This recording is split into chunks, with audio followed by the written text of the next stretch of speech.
નમસ્કાર મિત્રો, અમારી ગુજુ ગુરુજી યુટ્યુબ ચેનલમાં તમારું સ્વાગત છે।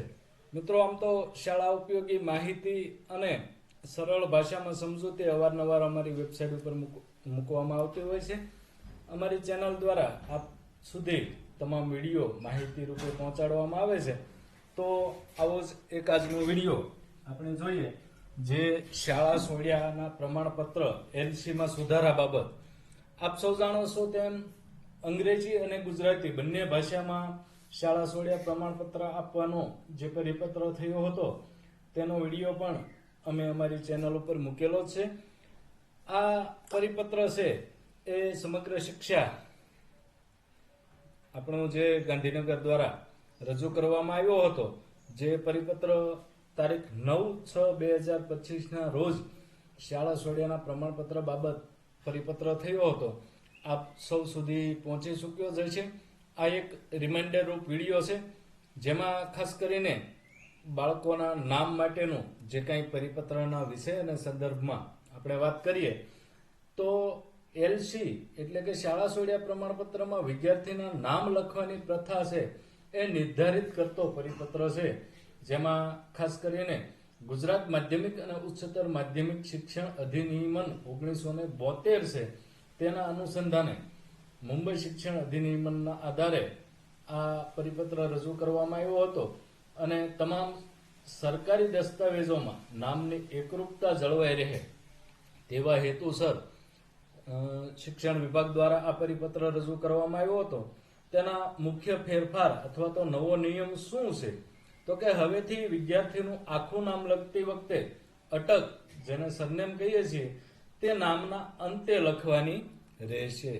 આ સૂચના માત્ર એલસી એટલે કે શાળા છોડ્યાનું પ્રમાણપત્ર લખતા સમયે જ નહીં, પરંતુ જનરલ રજિસ્ટર, જેને આપણે જીઆર કહીએ છીએ, તેના માટે પણ લાગુ પડે છે। એટલે કે હવે જ્યારે આપણે ધોરણ 1નો પ્રવેશ કે બાલવાટિકાનો પ્રવેશ આપીએ ત્યારે પણ જનરલ રજિસ્ટરમાં નામ ચડાવતી વખતે આ પરિપત્ર છે એ ખાસ યાદ રાખવા જેવો છે। ઉદાહરણ તરીકે અહીં આયુષ કુમાર રમેશભાઈ પટેલ, તો પટેલ જે અટક છે એ છેલ્લે લખવાની રહેશે। અમલીકરણ અને તેનો સમયગાળો, તો મિત્રો જ્યારે આ પરિપત્ર થયો હતો ત્યારે એટલે કે આગામી શૈક્ષણિક સત્ર જૂન 2025 થી આ પરિપત્રનો અમલ શરૂ કરવામાં આવ્યો છે અને એ સમયે જે નવા પ્રવેશ મેળવેલ બાળકો હતા તેના માટે પણ ફરજિયાત અટક પાછળ લખવાનો નિયમ આવી ચૂક્યો હતો અને ત્યારબાદના વર્ષના અંતે અત્યારે આપણે જ્યારે ધોરણ 8નું શાળા છોડ્યાનું પ્રમાણપત્ર એટલે કે સ્કૂલ લિવિંગ સર્ટિફિકેટ કાઢતા હોઈએ છીએ ત્યારે જૂન 2025 થી ઇસ્યુ થનારા તમામ એલસીમાં આ મુજબનો સુધારો એટલે કે પહેલા નામ, પછી પિતાનું નામ અને બાદમાં અટક, આ રીતના જ આપણે છે એ શાળા છોડ્યાનું પ્રમાણપત્ર વિદ્યાર્થીને આપવાનું થાય છે। એટલા માટે થઈને ખાસ આપના ધ્યાન માટે આ વિડીયો બનાવ્યો છે।